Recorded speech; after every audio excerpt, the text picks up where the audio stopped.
آداب، میں ہوں وسعت اللہ خان، میرے ساتھ ہیں زرار کھوڑو اور شاہزیب جیلانی۔ سنیچر 28 فروری کی صبح اسرائیل اور امریکہ کے مشترکہ حملے میں ایران کے روحانی پیشوا آیت اللہ علی خامنائی، ان کے متعدد اہل خانہ اور بہت سے سینئر رفقا بشمول فوج اور پاسداران انقلاب کے عہدیدار جاں بحق ہو گئے۔ یہ بات سن رہے ہیں پچھلے 3 دن سے۔ گزشتہ برس جون میں ہونے والی 12 روزہ جنگ کے برعکس اس بار ایران پہلے سے تیار تھا، چنانچہ ترنت جوابی کارروائی شروع ہو گئی اور اس کے ڈرونز خلیجی ریاستوں سمیت مشرق وسطیٰ کے امریکی اڈوں اور اسرائیل تک پہنچنے لگے۔ مناب قصبہ ہے وسطی ایران میں، وہاں شجر طیبہ گرلز اسکول پہ اسرائیلی فضائیہ کا حملہ ہوا۔ اس میں 165 سے 180 تک کے درمیان ہلاکتیں بتائی جاتی ہیں۔ صحیح فگر ہم اس لیے نہیں دے پا رہے کہ ایران میں اس وقت انٹرنیٹ کا نظام جو ہے وہ تقریباً بند ہے۔ بہرحال اب تک ملک بھر میں 600 کے لگ بھگ تصدیق شدہ اموات ہوئی ہیں۔ کل سے اسرائیل نے تہران کے قلب میں رہائشی اور جو مالیاتی مراکز ہیں ان پہ کارپیٹ بامبنگ شروع کر رکھی ہے۔ آج مشہور فردوسی اسکوائر پہ بمباری ہوئی جو کہ خالصتاً سویلین سرگرمیوں کا مرکز ہے۔ ذرا آپ بھی جھلکیاں دیکھیں۔ یہ بالکل اس طرح کے مناظر ہیں جو ہم نے غزہ میں پہلے سال میں دیکھے۔ ہاں اچھا، یہ جو ہیں یہاں 20 شہریوں کی ہلاکت کی خبر ہم تک آ رہی ہے۔ ابھی ظاہر ہے صحیح فگر امپاسبل ہے وہاں سے آنا، اور یہ وہی شہری ہیں جن سے اسرائیل اور امریکہ نے موجودہ حکومت کے خلاف اٹھ کھڑے ہونے کی اپیل کی ہے، اور اوپر سے انہی شہریوں کو وہ مار بھی رہے ہیں۔ اس کے علاوہ بطور خاص پچھلے روز ایک گرلز اسکول پر بھی حملہ ہوا تھا، ہاں، جس میں میرا خیال ہے کہ 150 سے زائد بچیوں کو قتل کیا گیا ہے۔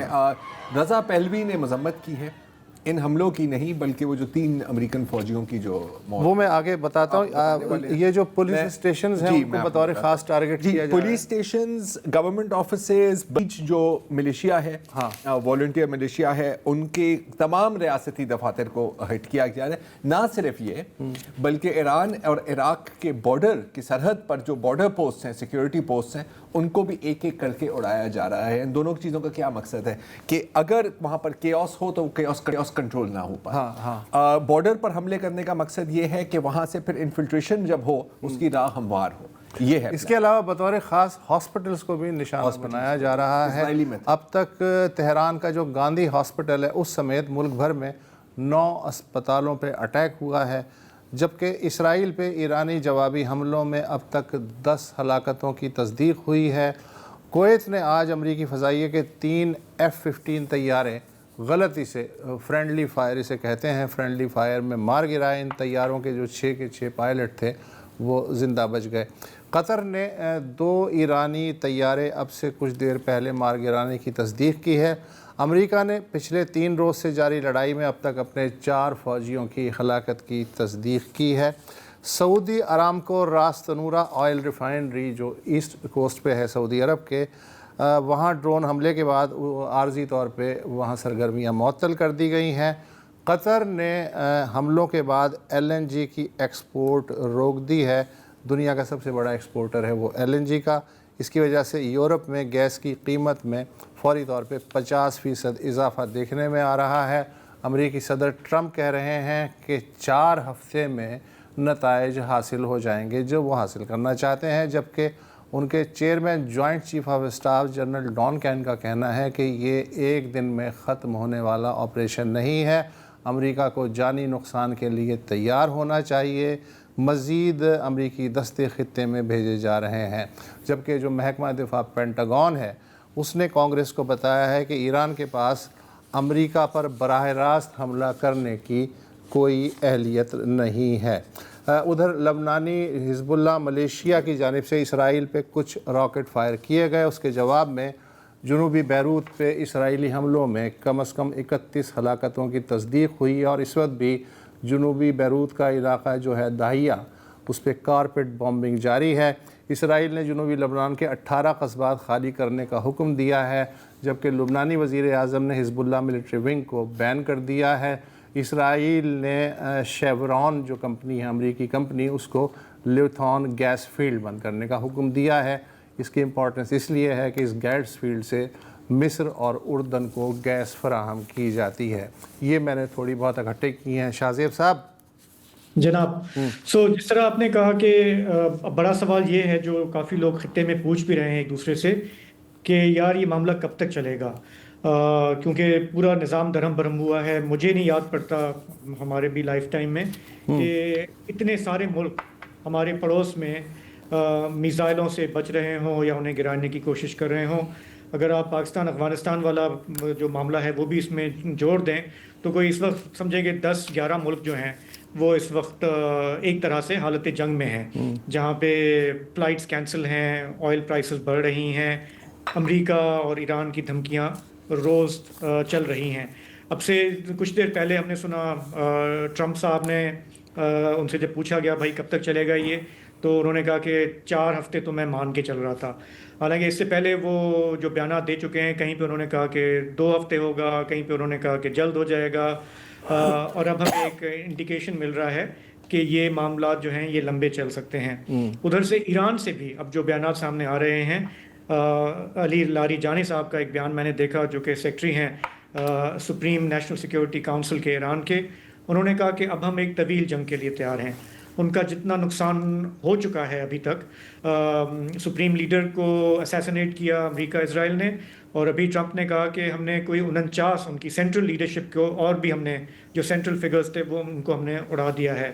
تو اس کے بعد اتنا آسان نہیں ہے۔ جو ایران کی پہلے کوشش تھی یا ڈسپریشن تھی کہ ہم کوئی ڈیل کر لیں، جس کے لیے وہ رپورٹڈلی تیار بھی تھا، اب نقصان اتنا ہو گیا ہے کہ وہ میرا خیال ہے کہ ایک واقعی میں ایک لمبے سلسلے کے لیے تیار ہیں۔ تو دونوں یہ جو فریقین ہیں ان کے تو یہ انٹینشنز جو ہیں ان کے بیانات سے کچھ کلیئر ہو رہے ہیں۔ ساتھ ہی یہ آپ نے کہا کہ جو گلف کنٹریز پہ ایران نے جو حملے کیے ہیں وہاں سے بھی ہمیں ایک امپیشنس اب نظر آ رہی ہے۔ آئل فیسلٹیز پہ جو حملے ہوئے ہیں، یا آج ابھی جو رپورٹ آ رہی ہے کہ آبنہ ہرمز میں ایک آئل ٹینکر میں آگ لگی ہوئی ہے، وہاں پہ ایرانیئنس نے حملہ کیا ہے۔ تو یہ بھی ایک سینس پریویل کر رہا ہے عرب خلیجی ممالک میں کہ ہم ایک حد تک برداشت کریں گے یہ حملے، ورنہ پھر ہمارے پاس جو ہتھیار ہیں ہمیں بھی شاید جواب دینا پڑے۔ اگر صورتحال اس طرف جاتی ہے تو یہ اور کمپلیکیٹ ہو جائے گی۔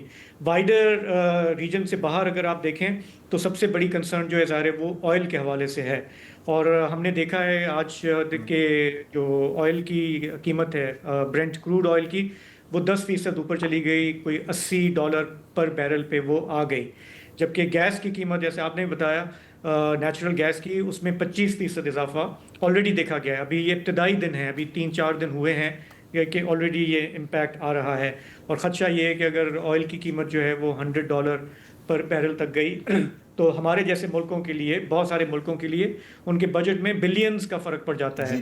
تو اوپیک ممالک جو ہیں انہوں نے یہ ایشورنس دی ہے کہ آپ فکر نہ کریں، ہم اپنی جو پروڈکشن ہے یعنی سپلائی جو ہے وہ 2 لاکھ پر بیرل کے حساب سے ہم بڑھانے جا رہے ہیں، تاکہ یہ جو سپلائی ڈیمانڈ کا جو معاملہ آتا ہے، پرائسز بڑھتی ہیں، اس کو ہم کچھ قابو میں کر لیں۔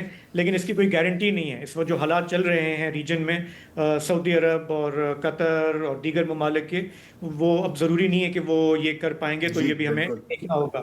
اسٹاک مارکیٹ کے حوالے سے ہم نے دیکھا، ویسے بھی باقی دنیا میں بھی کافی گراوٹ ہوئی، ہمارے یہاں بھی ہم نے دیکھا کہ کراچی اسٹاک مارکیٹ جو ہے وہ کافی سگنیفیکنٹلی آج ڈاؤن ہوا۔ یہ سب ریپرزینٹ کرتا ہے اس نروسنس کو، اس انگزائٹی کو، جو ہر شخص جو چاہے کاروباری ہے یا نہیں بھی ہے وہ بیٹھا ہوا دیکھ رہا ہے کہ یہ معاملات کس طرف جائیں گے۔ اگر آپ ایویشن کی بات کریں تو ہم نے جو رپورٹس یہاں سے آ رہی ہیں ریجن سے، کوئی 4000 فلائٹس کینسل ہوئی ہیں۔ یہ ایک ریجنل ہب ہے، قطر ہے، ابو دھابی ہے، دبئی ہے، اور ٹھیک ہے 2-4 دن، ہفتہ میں بھی 10 دن تک تو شاید یہ اس کو سنبھال پائیں، لیکن اس سے زیادہ جاتا ہے تو ایویشن انڈسٹری کا بھی ایک بہت سیریس گڑبڑ گھوٹالا ہوگا۔ آج یہ رپورٹس آئیں کہ اتحاد ایئر ویز نے ابو دھابی سے آج شام گئے کچھ فلائٹ چلائی ہیں، برطانیہ ایک فلائٹ گئی ہے، اس کے علاوہ کراچی، دہلی، قاہرہ، پیرس، ماسکو، چند فلائٹیں انہوں نے چلائیں. آئی تھنک جو بیک لاگ ہے، جو ڈیسپریٹ لوگ ایئرپورٹ پہ بیٹھے ہوئے تھے، ان کو نکالنے کے لیے انہوں نے یہ کیا. اور ادھر سے دبئی نے بھی، ایمریٹس نے بھی اس طرح سے کچھ فلائٹیں چلائی ہیں. لیکن جب تک یہ میزائل وغیرہ چل رہے ہیں، یہ آپریشن اس طرح سے بحال ہوتا نظر نہیں آتا. قطر نے کہا کہ جی ہماری تو ایئرپورٹ ابھی تک بند ہے، اس کو ابھی ہم نہیں چلائیں گے. تو ریجن میں ہمارے یہاں بھی ظاہر ہے کہ کنسرن یہ ہے کہ یہ کتنے دن اور چلے گا. اچھا، یہ ایران کے پاس جو پتے ہیں، آپ نے ابھی کہا کہ یہ جی 2 لاکھ بیرل اضافہ کر رہے ہیں، تو ایران کے پاس جو پتے ہیں وہ اب تھوڑے سے مزے سے کھیلنا سیکھ رہے ہیں. اب ایک عام کانسیپٹ یہ ہے کہ آپ نے ہرمز جو ہے اس پہ یوں آڑے ترچھے آپ جہاز کھڑے کر کے اسے بند کریں، ایسا نہیں ہے. وہ جو حوثیوں نے کیا ہے باب المندب کے ساتھ کہ 2-4 ٹینکر، ابھی انہوں نے 3 ٹینکرز جو ہیں ان پہ اٹیک کیا ہے، 2-4 ٹینکرز پہ اگر حملہ کر دیا جائے تو آٹومیٹکلی انشورنس بڑھ جائے گی اور ٹریفک رک جائے گی، تیل کی قیمت بڑھ جائے گی. تو یہ تو اس طرح سے آرام سے بند ہو سکتا ہے، لیکن ابھی وہ اس طرف نہیں جا رہے. بالکل. اچھا شاہ زیب، میں چاہوں گا کہ اگر آپ تھوڑا سا، اگر آپ کے پاس وہ نوٹس ہیں، اگر آپ ہمیں تھوڑا سا اسٹریٹ آف ہارموز کے بارے میں بتا سکیں کہ اس کی بندش سے سب سے زیادہ نقصان کس کو ہوگا، if you have that. لیکن دیکھیں، ہم نے کئی دفعہ اس پہ بات کی ہے کہ 20% جو ترسیل ہے تیل کی وہ یہاں سے ہوتی ہے دنیا کو، اور جو سب سے زیادہ جو لوگ، جو کنٹریز متاثر ہوں گے اس میں چین ہوگا، بھارت ہوگا، ہم پہ بھی فرق پڑے گا. جاپان بھی فرق پڑے گا. ہاں، چین اور بھارت جو ہے وہ میجر آئل امپورٹرز ہیں، ہم سے تو بہت بڑی معیشتیں ہیں، اور ان کا جو کیلکولس ہے اس پہ بہت سیریس اس کا امپیکٹ آئے گا. ہمارے یہاں میں نے یہ دیکھا کہ گورنمنٹ نے ایک اعلیٰ سطحی کمیٹی بنا دی ہے آئل کی صورتحال کو مانیٹر کرنے کی، اور آج جو ان کا بیان سامنے آیا، انہوں نے کہا کہ جی اس وقت ہمارے اسٹاکس ٹھیک ہیں، 30 دن ہے، لمبا چلتا ہے تو یو اے ای میں ہمیں فجیرہ سے آتا ہے، وہ اس وقت افیکٹڈ نہیں ہے. سعودی عرب جو ہے وہ ریڈ سی کے ذریعے ہمیں دیتا رہے گا.